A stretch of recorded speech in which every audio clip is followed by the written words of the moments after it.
देखें जो आकुति हैं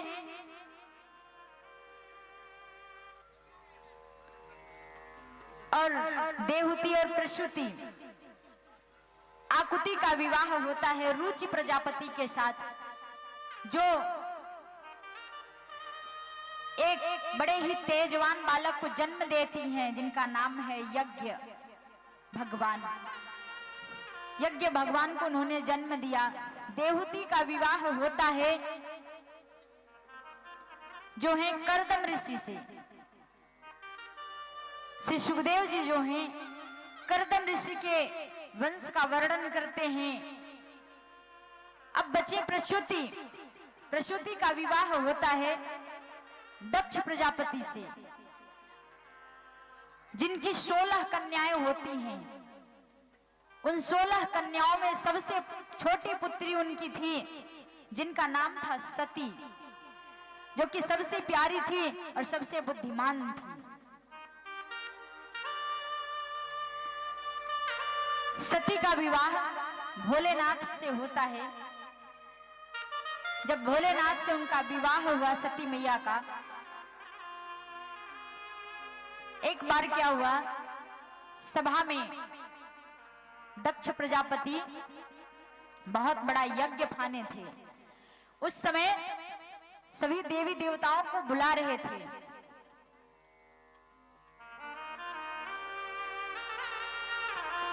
एक बार इससे पूर्व उन्होंने सभी देवताओं को निमंत्रण दिया था, अपने घर पे बुलाए थे। तो उस समय जब सारे देवी देवता आए थे तो उसमें भोलेनाथ भी सम्मिलित थे।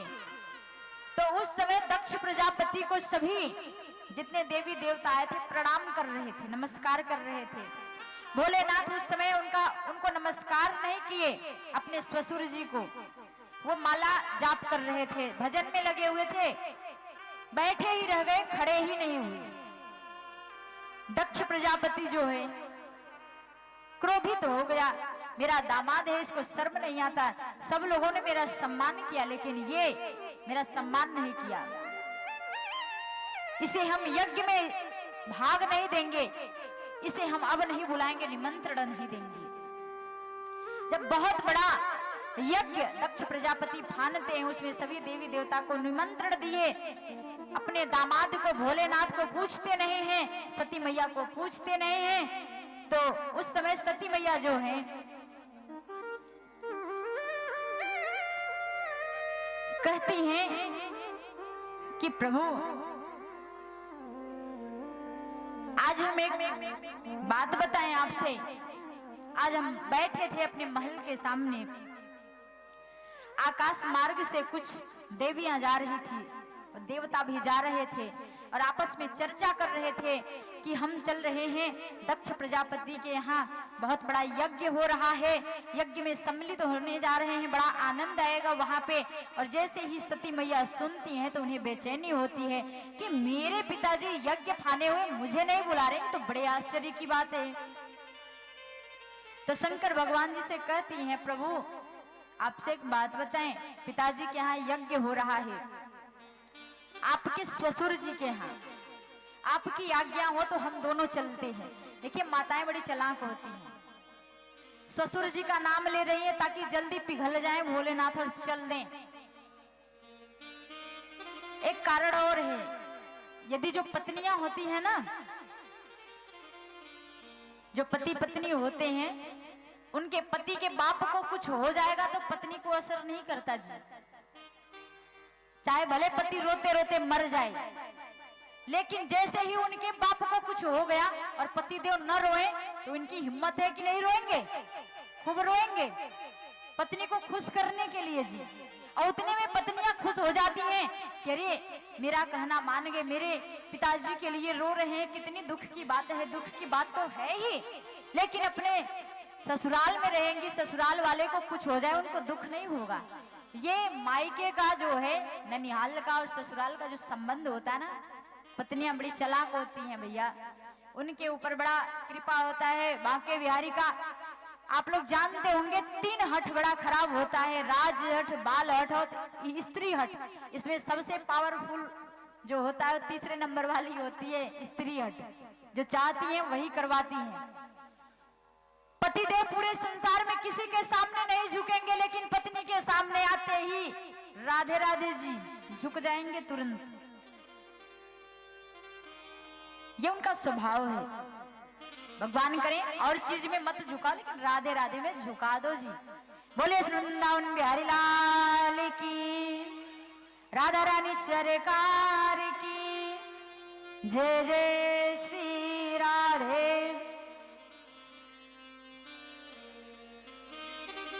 सती मैया भोलेनाथ से बोली, प्रभु जी प्रजापतेस्ते श्वशुरस्य सांप्रतम निर्यापितो यज्ञः महोत्सवः कीलवयम् च तत्राभिसराम।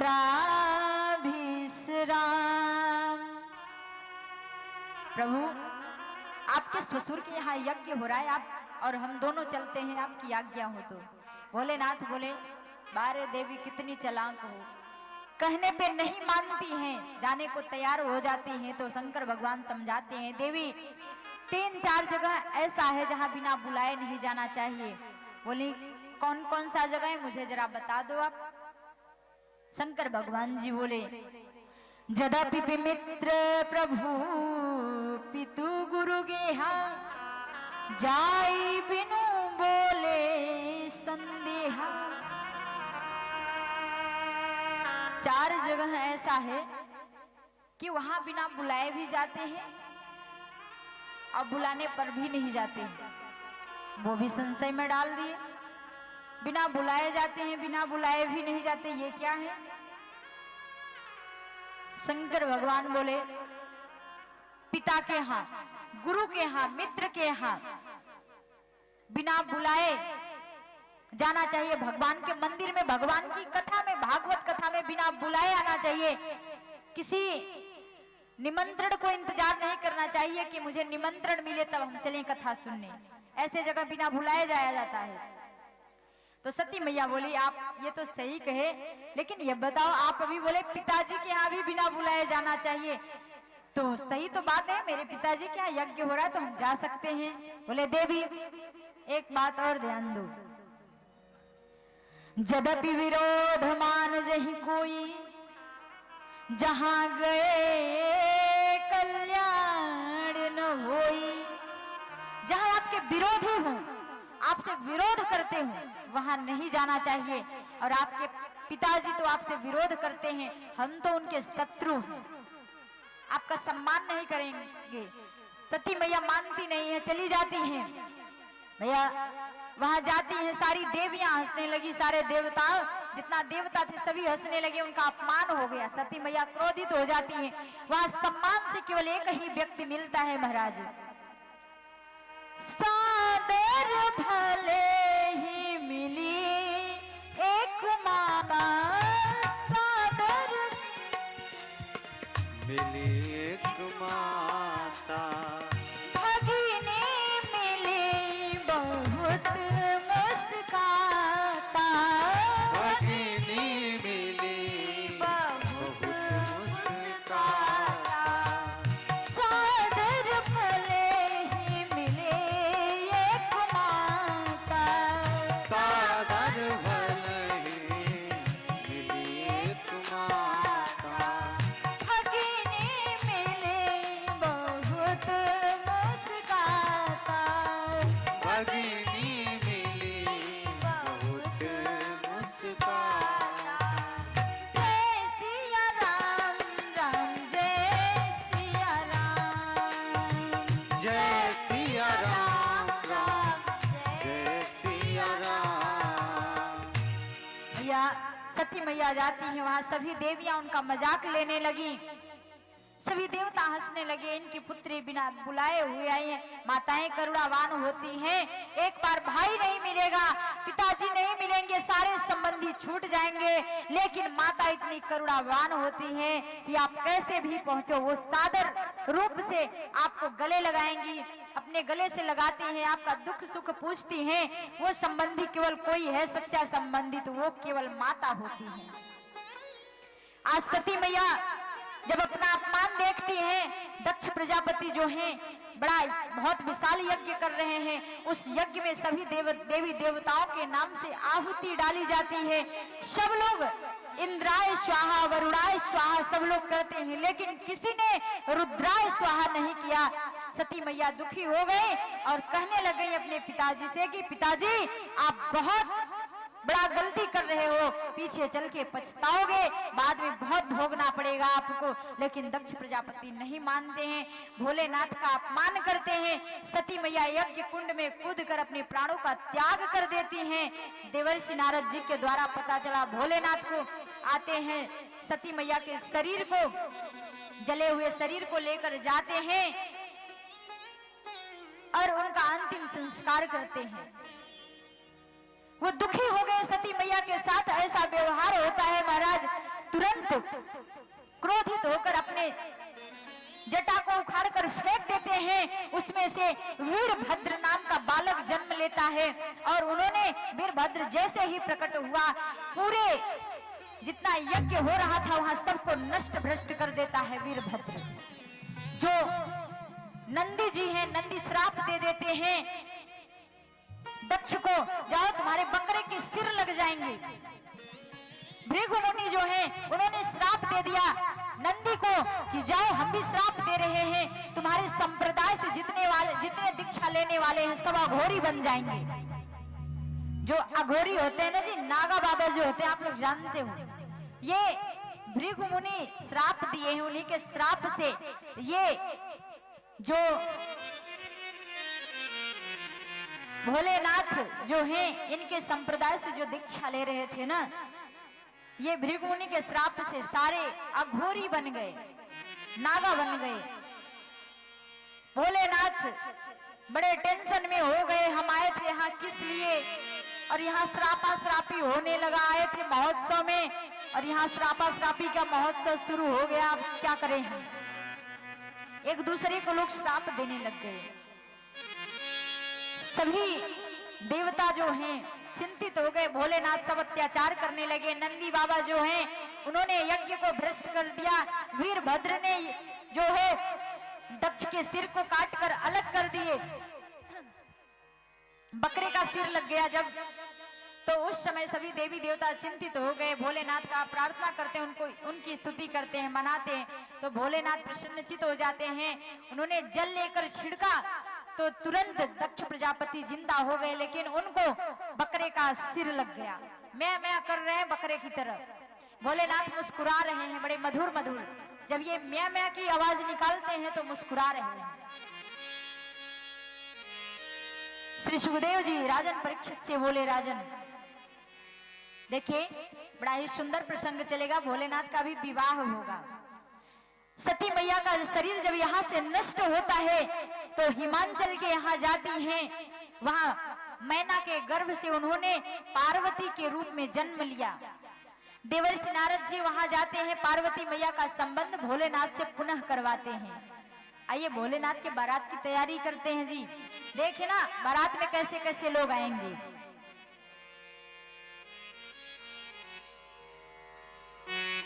श्री सुखदेव जी राजन परीक्षित से बोले, राजन भोलेनाथ के विवाह का पुनः तैयारी होने लगता है। तो देखिए जब तैयारी होती है, आप दूल्हा बनते हो तो सबसे पहले क्या किया जाता है, हल्दी लगाते हो शरीर में। तो भोलेनाथ के जो गढ़ हैं उनके साथी जो हैं बोले, बाबा आप दूल्हा बनने जा रहे हो, किसी के घर जाओगे तो सबसे पहले जो शुरू से नियम संयम से होता है, क्रिया होती है, उसको करो। आप थोड़े शरीर पे हल्दी लगा लो। भोलेनाथ सोचे हल्दी फल्दी कौन जाए लगाने, उन्होंने भस्म ही लेकर धारण कर लिया। एक अपने शिष्य को भेजे, जाओ गंगा के किनारे जाओ और वहां से भस्म लेकर आओ, वही मैं लगा लेता हूं, हल्दी का काम करेगा। उनके शिष्य आते हैं और भस्म लेकर आए, उसी को भोलेनाथ पूरे शरीर में धारण कर लिए, वो हल्दी का काम कर गया। बोले बाबा ये तो काम कर लिया आपने, लेकिन अभी कुछ कपड़े वपड़े पहनोगे, क्योंकि देखिए आप दूल्हा बनोगे, कोट पहनते हो, शेरवानी पहनते हो, खूब सुंदर सुंदर वस्त्र धारण करते हो, ससुराले जा रहे हो, तो बाबा बोले कपड़ा कौन जाए पहने, पैंट शर्ट कौन पहने, बागंबर लेकर ओढ़ लिए शरीर पर, बागंबर का काम कर दिए, कपड़ा का काम हो गया। बोले बाबा अभी कुछ और बाकी है। बोले क्या बाकी है? बोले एक काम करिए, ये आभूषण सुंदर सुंदर जो आभूषण है इसको धारण करिए। अभी आपको चैन पहनना है, सोने का चैन, और कान में कुंडल, हाथ में कंगन, चुल्ला जिसे बोलते हैं, यहाँ बोलते हैं ना जी, उसको धारण करिए। अब भोलेनाथ सोचे अब क्या करें। संसार में जो सबसे मोटा सांप था उसको लेकर गले में पहन लिए, चैन का काम कर गया। और जो छोटे छोटे काले काले सांप थे उसको हाथ में लपेट लिए, कंगन का काम करने लगा।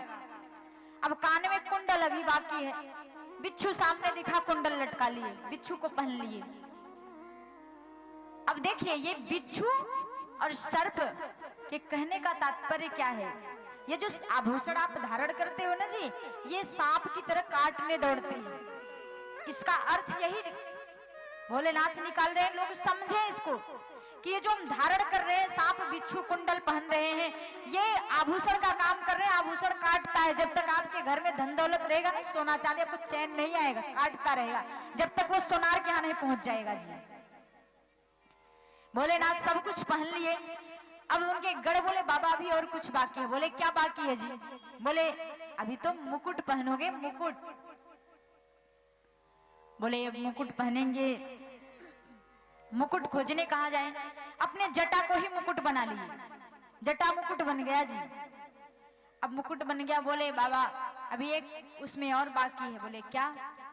बोले एक काम और करिए, इसमें मुकुट जो लगता है ना, उसमें सामने कलिंगी लगी होती है जो चमकती रहती है। आप लोगों के मुकुट में लगा रहता है ना चमकीला चमकीला, जो क्या बोलते हैं उसको, मणि जैसा चमकता है जी, नग क्या बोलते हैं, स्टोन। तो वो बोले कलंगी जैसा चमकता रहता है ना, उसको लगा लोगे, थोड़े चमकने लग जाओगे और अच्छा लगे। भोलेनाथ बोले अच्छा जी। बोले भगवान अब कहाँ जाए कलंगी ढूंढने? सामने चंद्रमा जी बैठे थे। बोले भैया आ जाओ, आज आपका काम आ गया है मुझे, आ जाओ आ जाओ। चंद्रमा जी बोले अब क्या काम आ गया? अब हमें खोपड़ी पे बैठाएंगे, यही काम आ गया है। बोले आ जाओ आ जाओ, मेरे सर पे बैठ जाओ, मुकुट का काम है ना आज, आज कलिंगी का काम करो। आप कितने सुंदर चमक रहे हो, इतने दिन से कोई काम नहीं लगा था आपका, आज आप आ जाओ, मेरा मुकुट का काम कर दो। चंद्रमा जी बैठ गए, उनके मुकुट पर आकर सारे श्रृंगार हो गए महाराज। सारे श्रृंगार जब हो गए, देखिए अब चंद्रमा क्यों धारण किए हैं प्रभु? क्योंकि वो नीलकंठ हैं, विष धारण किए हैं ना, नीले पड़ गए हैं। और आप विष धारण करके देखो, ये दिमाग संतुलन ठीक रहेगा? मारते रहोगे, काटते रहोगे, सबको भागते रहोगे। तो ये जो मस्तिष्क है ना, ये थोड़ा ठंडा रहे। और चंद्रमा कैसा है? ये ठंडा है, निर्मल है। जब ये सिर पे बैठे रहेंगे, मस्तिष्क पे बैठे रहेंगे, तो भोलेनाथ का दिमाग काम करेगा। वो ठंडे ठंडे ना, इसलिए उनको धारण कर लिए। अब धारण कर लिए, बारात की तैयारी होने लग गई महाराज। अब क्या हुआ? भोलेनाथ बोले अपने गढ़ों से एक काम करो, जितने संसार में भूत प्रेत हैं, सारे रिश्ते हैं आपके, सबको बुला लो आज मेरे बारात में। सब लोग चले गए अपने अपने रिश्तेदारों को बुलाने। भैया संसार के जितने भूत प्रेत थे, अकाइन बकाइन डाइन भूत प्रेत, जोगनी चुड़ैल वीरभद्र, सबको बुलाया उन्होंने। अपने कंट्री से हटकर दूसरे कंट्री के लोग भूत प्रेत आ गए। अपने कंट्री के लोग तो सहे नहीं जा रहे, दूसरे कंट्री के भी आ गए। एक दूसरे से महाराज वो हाथ मिला रहे हैं, वेलकम है वेलकम, और कैसे हो भाई, कैसे हो, ठीक हो, एक दूसरे को स्वागत कर रहे हैं भूत प्रेत सारे आके। सब सज गए, तैयारी हो गई महाराज।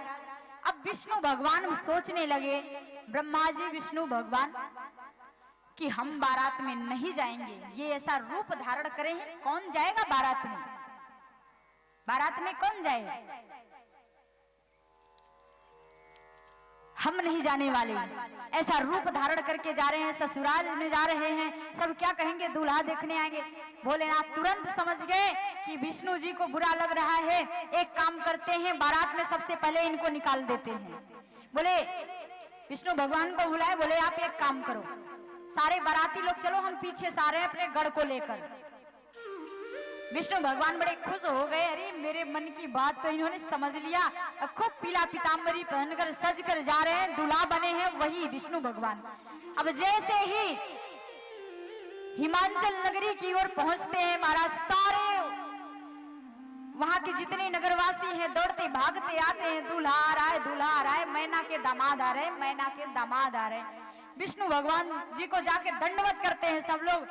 अरे दूल्हा तो बहुत सुंदर है, दूल्हा तो बहुत सुंदर। विष्णु भगवान को शर्म आए, मुंडी नीचे कर लिए, बोले हम दूल्हा नहीं है, दूल्हा तो पीछे आ रहा है।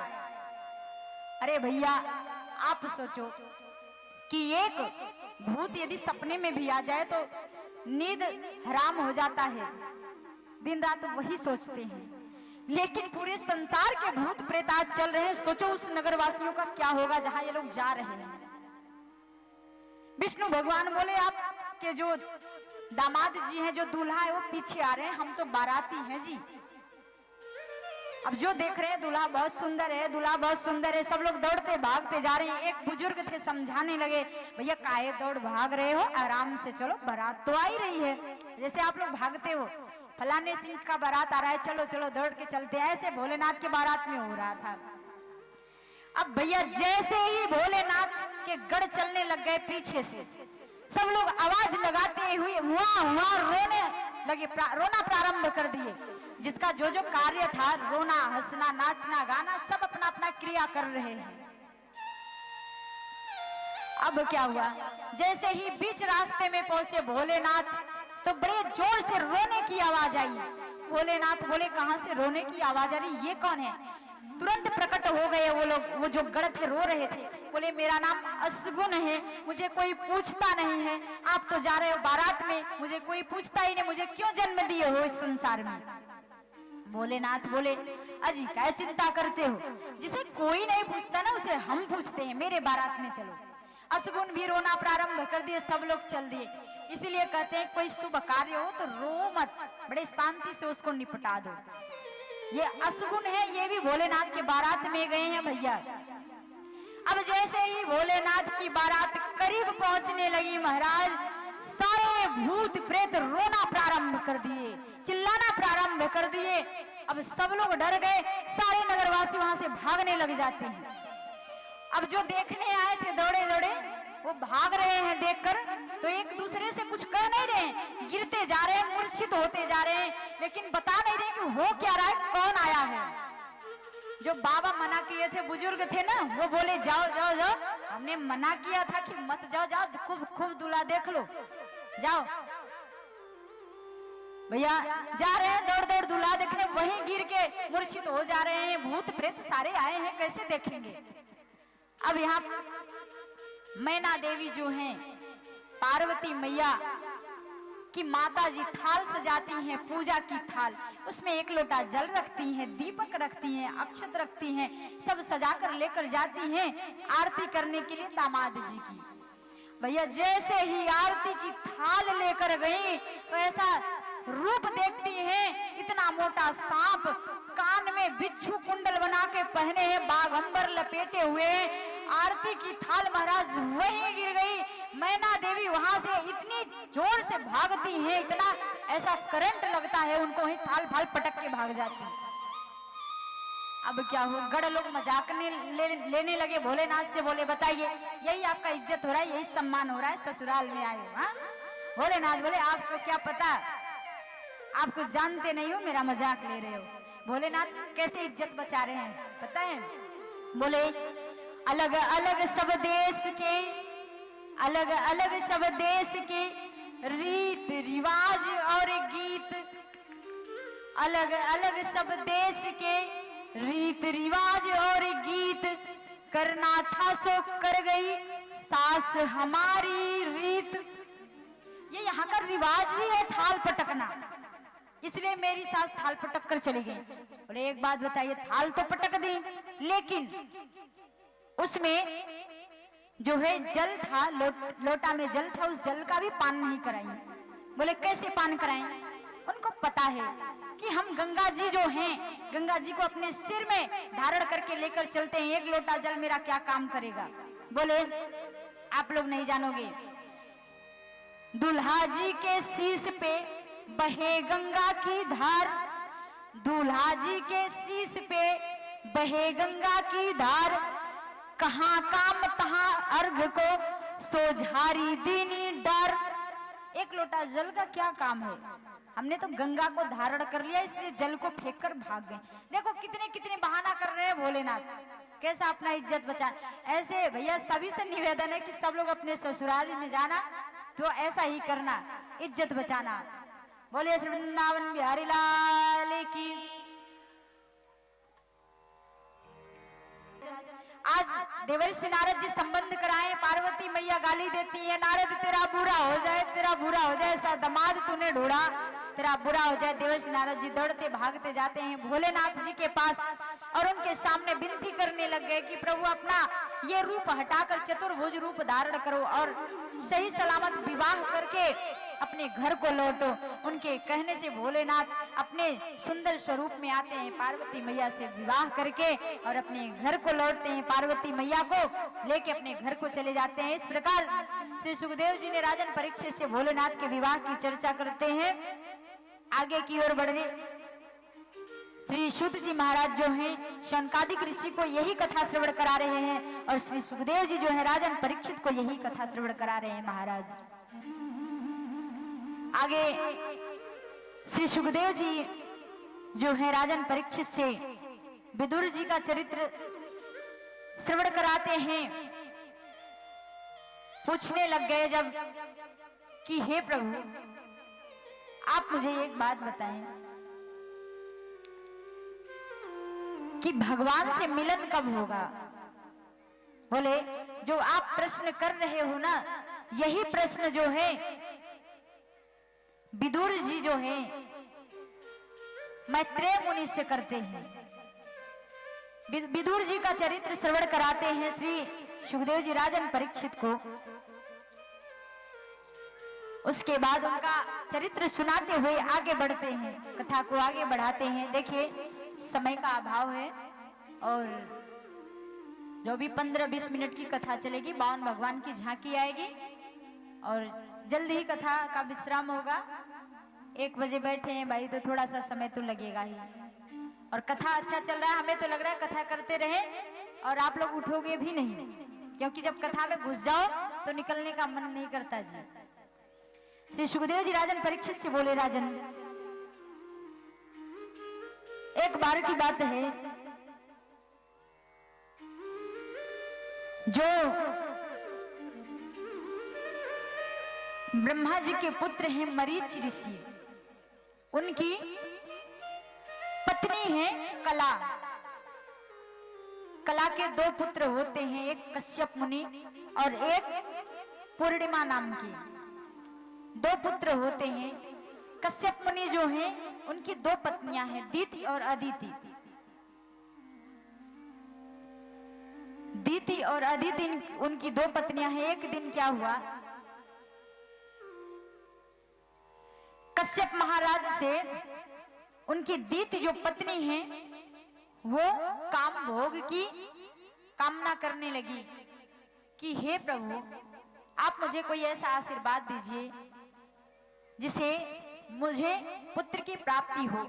मेरी सभी बहनें सभी सहेलियां पुत्रवती हैं, लेकिन मेरे पास कोई पुत्र नहीं है।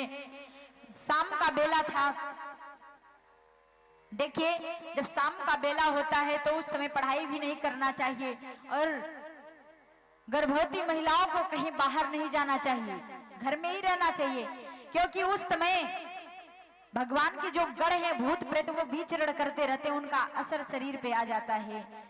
लेकिन शाम का बेला है, दीति मैया जो है कश्यप मुनि से बार बार कामना करती हैं, तब उन्होंने श्राप दे दिया कि बार बार तुम कामना कर रही हो, हम श्राप दे रहे हैं, तुम्हारे 2 पुत्र होंगे और दोनों राक्षस हो जाएंगे। दीति मैया घबराई, रोने लगी। तब अब तो श्राप दे ही दिए हैं, तो उस समय कश्यप महाराज बोले देवी चिंता मत करो, राक्षस तो होंगे लेकिन तुम्हारा जो पौत्र होगा वो भगवान का लाडला भक्त होगा, उसका नाम प्रहलाद होगा। श्री सुखदेव जी राजन परीक्षित से बोले राजन एक बार चारों सनत कुमार श्री नारायण भगवान का दर्शन करने जाते हैं उनके धाम में, तो उस समय उनके द्वारपाल जय और विजय खड़े रहते हैं, उन्हें मना कर देते हैं दर्शन करने से। उस समय जय विजय को श्राप दे देते हैं चारों सनत कुमार कि मेरे माता पिता से मिलने के लिए तुम मना कर रहे हो, श्राप दे रहे हैं, जाओ राक्षस बन जाओ। उस समय यही द्वारपाल राक्षस बन जाते हैं और यही दोनों आके दीति मैया के गर्भ से जन्म लेते हैं। महाराज जब जन्म लेते हैं, दोनों पुत्र का जन्म हुआ, चारों सनत कुमार जो है अपने आप को बहुत प्रायश्चित करते हैं कि हमने इतना पुण्य किया था, भगवान का जप तप किया था, आज श्राप देके सब कुछ हमने खत्म कर दिया, थोड़ी सी गुस्सा आई और सब कुछ हमने खत्म कर दिया, पल भर में मुझे ऐसा नहीं करना चाहिए था। लेकिन आज श्राप लग गया, बाण छूट जाता है तो वो पुनः वापस नहीं आता। आज दोनों जय और विजय जो द्वारपाल हैं दीति के गर्भ से जन्म लेते हैं। एक का नाम हिरण्याक्ष होता है और दूसरे का नाम हिरण्यकश्यप होता है। महाराज हिरण्यकश्यप होता है, हिरण्याक्ष जो है, एक बार क्या हुआ, अत्याचार होने लगा पृथ्वी पर। सारी जो सृष्टि की रचना है, ये हिरण्याक्ष जो है बड़ा पापी है, ये अत्याचार करता है। उन्होंने पृथ्वी माता को लेकर जाके सुतल लोक में छुपा देता है। उस समय मेरे प्रभु बाराह का रूप धारण करके मेरे ठाकुर जी पृथ्वी माता को सुतल लोक से लेकर ऊपर की ओर आते हैं और पृथ्वी माता की स्थापना होती है। उस समय जो है हिरण्याक्ष से मेरे प्रभु से युद्ध होता है, हिरण्याक्ष को खत्म कर देते हैं धरती पर से श्री बांके बिहारी जो हैं। अब बचा हिरण्यकश्यप। देखिए राक्षसों का उद्धार मेरे भगवान ही किए, सारे राक्षसों का। लेकिन एक बात है, सारे राक्षसों को भगवान की प्राप्ति भी हुई है। हम लोग तो राक्षस नहीं है जी, लेकिन तो भी भगवान की प्राप्ति नहीं कर पा रहे। भगवान की प्राप्ति को कौन कहे, भजन भी नहीं कर पा रहे हैं। श्री सुखदेव जी राजन परीक्षित से बोले, राजन हिरण्यकश्यप जो है वो अपने भाई की मृत्यु देखकर विरोध करने लग गया नारायण भगवान से, और वही दुश्मनी निभाने लगा लेकर कि इनसे हम बदला लेकर मानेंगे। श्री सुखदेव जी राजन परीक्षित से आगे की कथा श्रवण कराने लगे।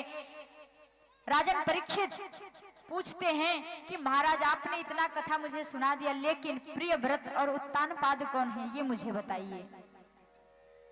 स्वयंभू मनु के पुत्र प्रियव्रत और उत्तानपाद हैं। प्रियव्रत कौन है? प्रियव्रत किसे कहते हैं? प्रिय यानी प्रियव्रत, सुंदर प्रतिज्ञा जिसके पास हो, सुंदर त्याग हो, उसे प्रियव्रत बोलते हैं। और उत्तानपाद, देखिए यहाँ उत्तानपाद सभी हैं। अब कहोगे कैसे उत्तानपाद कैसे? ये जब आप गर्भ में आते हो ना, तो ये जो आपका सिर है, आपके जो पांव हैं वो ऊपर की ओर रहते हैं और सिर नीचे की ओर रहते हैं, इसलिए आप उत्तानपाद बन गए। और ये उत्तानपाद की दो पत्नियां हैं, सुरुचि और सुनीति। तो आपकी भी दो पत्नियां हैं जी। अब कहोगे कैसे, दो पत्नियां कैसे हो गई? एक को तो संभाल नहीं पा रहे हैं, दो पत्नियां कैसे हैं आपको पता है? एक कुबुद्धि और एक सद्बुद्धि जो दे। आपके शरीर में दो चीज का वास होता है, कुबुद्धि भी आती है, सद्बुद्धि भी आती है। तो वो आपकी दो पत्नियां हो गई। आप भी उत्तानपाद हो, आपकी भी दो पत्नियां हैं जी। श्री सुखदेव जी राजन परीक्षित से जो है उत्तानपाद का जो विवाह है उसका वर्णन करते हैं। इनका विवाह होता है सुनीति से और सुरुचि से। सुनीति के पुत्र ध्रुव होते हैं और सुरुचि के पुत्र उत्तम होते हैं। इनके वंश का वर्णन करते हैं श्री सुखदेव जी राजन परीक्षित से। और ध्रुव जो है भगवान के लाडले भक्त बनते हैं, सुनीति के पुत्र। इन्होंने, इनकी माता जी जो है इन्हें सुंदर शिक्षा देती है। ये उत्तम जो है ये बुरे कार्यों में लग जाता है, पाप करने लग जाता है, अत्याचार करने लग जाता है, इनकी मृत्यु हो जाती है। कुबेर लोग इन्हें मार देते हैं। लेकिन ध्रुव जो है वो उनकी माता उन्हें सुंदर शिक्षा देकर उन्हें वन में भेजती है। वन में गए, तपस्या किए, भगवान का दर्शन हुआ, उन्हें गोविंद धाम की प्राप्ति होती है। ध्रुव की कथा सुनाकर श्री सुखदेव जी राजन परीक्षित से आगे की कथा श्रवण कराने लगे। बोले इसी वंश में आगे चलकर, ध्रुव के ही वंश में आगे चलकर जो है प्राचीन बरही नाम के राजा हुए, और प्राचीन बरही के वंश में आगे चल के आग्निद्र हुए। उसके बाद नाभि होती है, नाभि के बाद ऋषभदेव हुए, और ऋषभदेव के बाद जो है भरत होते हैं। भरत के जन्म का वर्णन करते हैं श्री सुखदेव जी राजन परीक्षित से, और वर्णन करते हुए आगे प्रसंग बढ़ाते हैं।